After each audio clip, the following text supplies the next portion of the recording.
On to Genesis chapter 2. Thus the heavens and the earth were completed in all their vast array. The seventh day God had finished the work he had been doing. Sorry for that pause. So on the seventh day he rested from all his work, and God blessed the seventh day and made it holy, because on it he rested from all the work of creating that he had done. So God said, "Grab me a brewski. I ain't doing shit today." No, I'm just kidding. But just personification for y'all out there. Alright, Adam and Eve. This is the account of the heavens and the earth when they were created, when the Lord God made the earth and the heavens, and no shrub of the field had yet appeared on the earth, and then no plant of the field yet had sprung up.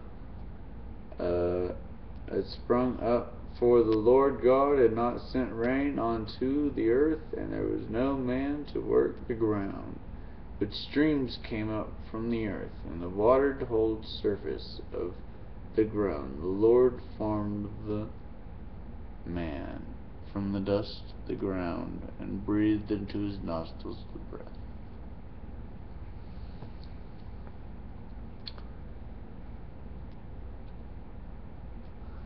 That's a lot of jibber jabber. But what I'm kind of hearing from that is that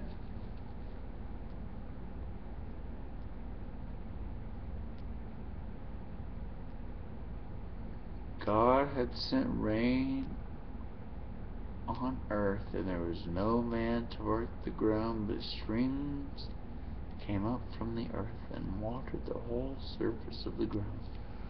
Water erupted from the ground. Water erupted from the ground. Some kind of hydraulic explosion. Some kind of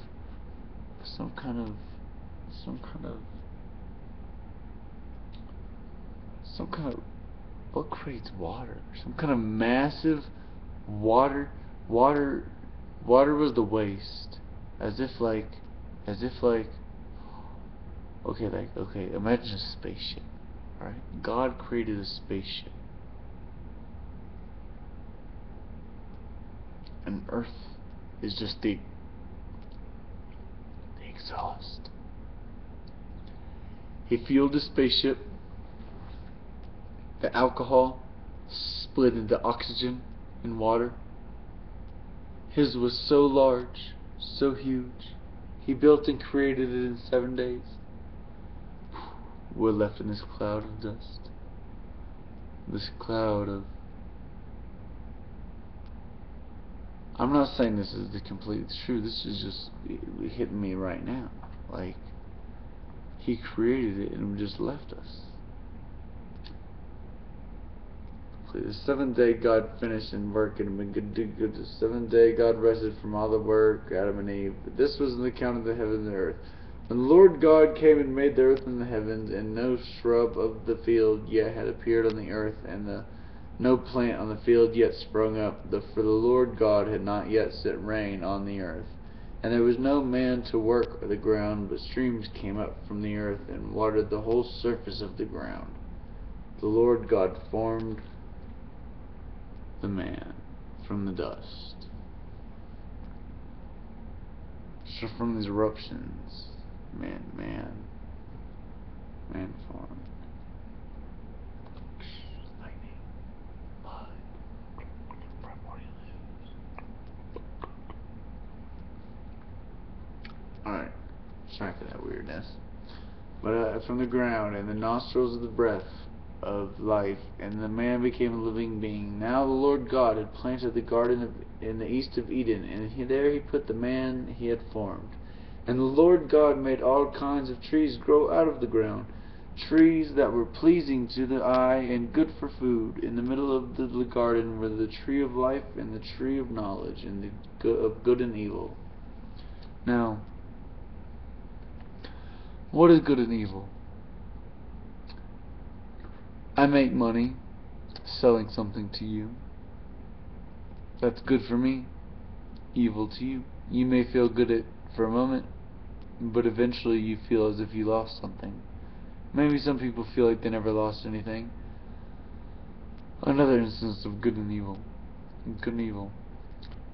I attack a country. My country attacks your country to gain wealth. We're doing good for our country, but evil to your country. Your country sees us as evil. What is good and evil? You can't just say good and evil. It's not set in stone like that.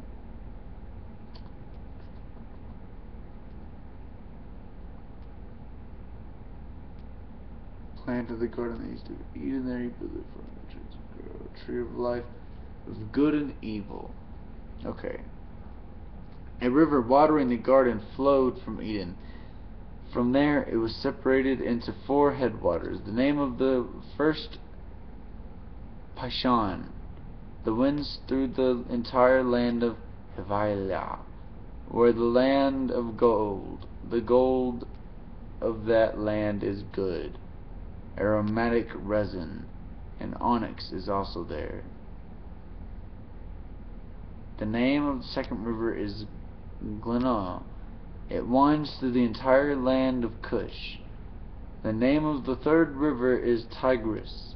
It runs along the east side of Ashur. The fourth river is Euphrates. The Lord God took the man out and put him in the Garden of Eden to work it and take care of it. And the Lord God commanded the man, "You are free to eat from any tree of the garden, but you must not eat from the tree of knowledge of good and evil." But what is good and evil? What is good and evil? Is it evil for God to tell them not to eat from the tree? Is it good for them to listen? Is it evil for them to listen?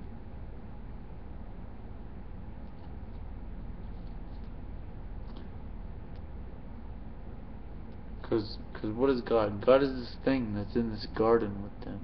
He's not in the sky at this point. He's not this magical being. He's in the garden saying, "Don't eat that." Anyway.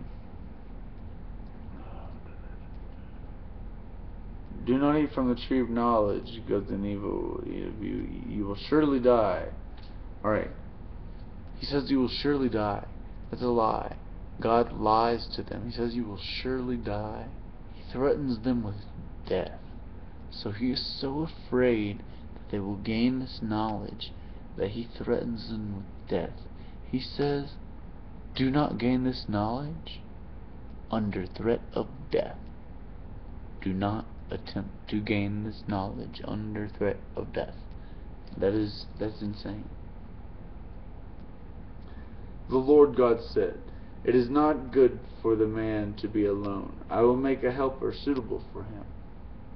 Now the Lord God had formed out of the ground all the beasts of the field and all the birds of the air. He brought them to the man to see what he would name them. And whatever the man called each living creature, that was its name. So the man gave names to all the livestock, the birds in the air, the beasts of the field. But for Adam no suitable helper was found. So the Lord God caused the man to fall into a deep sleep, and while he was sleeping he took one of the man's ribs, and closed up the place with flesh. Then the Lord God made a woman from the rib he had taken out of the man, and brought her to the man. The man said, "This is now bone of my bones, flesh of my flesh. She shall be called woman, for she was taken out of man. For this reason a man will leave his father